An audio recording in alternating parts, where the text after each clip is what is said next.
Assalamualaikum warahmatullahi wabarakatuh. Perkenalkan, nama saya Lili Suryani dengan NIM D101191006. Pada kesempatan kali ini saya akan menjelaskan tentang beberapa hal mengenai manajemen proyek konstruksi.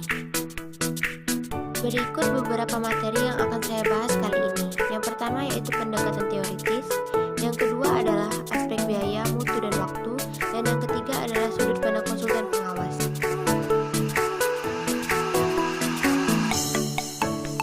Ada 5 hal yang dimiliki oleh pendekatan teoritis. Yang pertama, man atau tenaga kerja, yang kedua methods atau cara, yang ketiga adalah materials atau bahan, yang keempat money atau dana, dan yang kelima ada machines atau peralatan. Dalam manajemen proyek konstruksi memiliki batasan-batasan tertentu, yaitu yang pertama biayanya terbatas, yang kedua mutunya sudah ditentukan, yang ketiga waktu pelaksanaan dibatasi, dan yang keempat kesehatan dan keselamatan konstruksi atau ketiga. Berikut adalah 4 prinsip yang ada di dalam manajemen proyek konstruksi. Yang pertama planning atau perencanaan, yang kedua actuating atau pelaksanaan, yang ketiga controlling atau pengendalian, dan yang keempat organizing atau pengorganisasian. Berikut saya akan menjelaskan beberapa hal mengenai aspek biaya, mutu, dan waktu. Dalam kontrak konstruksi memiliki 3 batasan, yaitu yang pertama adalah batasan waktu, yang kedua adalah batasan biaya, dan yang ketiga adalah batasan mutu.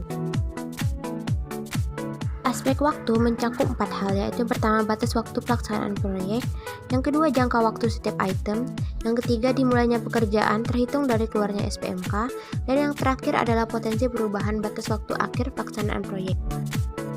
Ada 4 langkah dalam pengendalian waktu pelaksanaan proyek. Yang pertama, ukur dan buat laporan kemajuan pekerjaan. Yang kedua, hasil kemajuan pekerjaan dibandingkan dengan rencana kemajuan pekerjaan yang telah dibuat. Yang ketiga, lakukan langkah perbaikan jika terjadi ketidaksesuaian dengan rencana. Dan yang terakhir, apabila tidak dapat mengejar target yang ditetapkan setelah melakukan perbaikan, maka dapat dilakukan dengan cara reschedule. Berikut adalah langkah per tingkat waktu. Yang pertama, tambah tenaga kerja atau shift kerja, diharapkan produktivitas yang tinggi. Yang kedua, tambah jam kerja dan hari kerja. Yang ketiga, pergunakan peralatan yang lebih produktif. Dan yang terakhir, menambah ketersediaan bahan dan pergunakan bahan yang instalasinya cepat. Aspek mutu memiliki beberapa pedoman, yaitu yang pertama gambar kerja, yang kedua spesifikasi teknis material, dan yang ketiga rencana kerja dan syarat-syarat. Ada 5 langkah dalam pengendalian mutu. Yang pertama, pengendalian sampel material yang akan dipakai untuk disetujui pemilik proyek dan uji sampel. Yang kedua, ajukan rencana pekerjaan yang akan dilakukan. Yang ketiga, lakukan pengawasan secara langsung tidak hanya dari kontraktor, dari konsultan juga pemilik proyek. Yang keempat, membuat laporan untuk menganalisa apakah standar mutu bisa terpenuhi atau tidak dan bisa menjadi kontrol. Yang kelima, harus melakukan meeting dan evaluasi secara berkala antara konsultan, owner, dan konsultan pengawas. Bagaimana dengan pembiayaan proyek konstruksi? Pembiayaan proyek konstruksi berkaitan dengan besarnya dana yang diperlukan untuk menyelesaikan proyek konstruksi dan menjadi tanggung jawab pemilik proyek dan kontraktor. Ketidakmampuan pembiayaan bagi pemilik dan kontraktor proyek dapat berakibat tidak selesainya proyek. Berikut adalah skema pembayaran proyek konstruksi. Yang pertama, pembayaran dengan uang muka. Yang kedua, pembayaran bulanan. Yang ketiga, pembayaran termin. Dan yang terakhir adalah pembayaran sekali di akhir. Berikut adalah sudut pandang konsultan pengawas mengenai manajemen proyek konstruksi bangunan gedung.